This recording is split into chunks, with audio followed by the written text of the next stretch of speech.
Ramgati Alexander মেঘনা নদীর centre খাল সংলগ্ন আশেপাশে যে গ্রামগুলি রয়েছে সব গ্রাম প্রায় পানির নিচে তলিয়ে গেছে। এখানে রাস্তাঘাট, দরজা, পুকুর সব একাকার, কবরস্থান হতে মসজিদ সব কিছু একাকার হয়ে গেছে, সব পানির নিচে তলিয়ে গেছে। যে পরিমাণ পানি দেখা যাচ্ছে একমাত্র উপরওয়ালাই বেশ ভালো করে জানে যে আমাদের কি অবস্থান হতে পারে। তবে স্বাভাবিক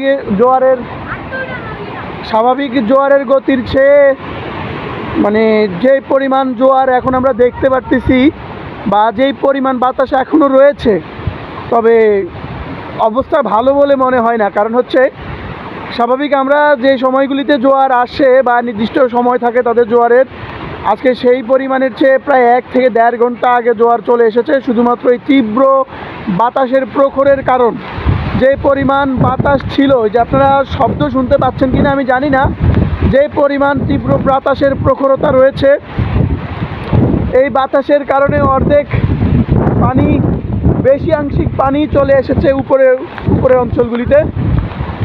এই যে এটা হচ্ছে রাস্তা, যেখানে নৌকা দেখতেছেন আপনারা, এটা হচ্ছে চলাচলের জন্য রাস্তা, কিন্তু সব কিছুই পানির নিচে তলিয়ে গিয়েছে। যে দেখেন আমাদের বাড়ির দরজা, কবরস্থান, তারপরে হচ্ছে চলাচলের জন্য রাস্তা, মেন রাস্তা, সব কিছুই পানির নিচনে তলিয়ে গিয়েছে। যেখানে একটি গাছ একটু আগে ধসে পড়েছে দেখেন।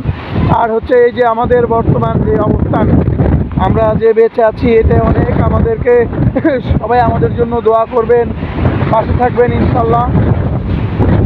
এই যে দেখুন কী পরিমাণ প্রাণীর স্রোত, আপনাদেরকে না বলে বোঝাতে না দেখলে আপনারা সরাসরি চোখে যদি না দেখেন আপনারা বুঝতে পারবেন না পানির যেই পরিমাণ স্রোত। এখানে দাঁড়িয়ে থাকাটা অনেকটা কষ্টসাধ্য করার, যেই পরিমাণ বাতাস রয়েছে এখানে, যেই পরিমাণ বাতাস, এই যে আপনারা গাছগুলি দেখেন, যেই পরিমাণ বাতাস এখানে রয়েছে, বাতাসের চাপে অধিকাংশ পানি উপরে উঠে চলে এসেছে। তো আপনারা সবাই আমাদের জন্য দোয়া করবেন, পাশে থাকবেন সহযোগিতা করে, আর আমাদের গ্রামবাসীকে যেন আল্লাহ তাআলা হেফাজত করেন, ভালো রাখেন, সুস্থ রাখেন।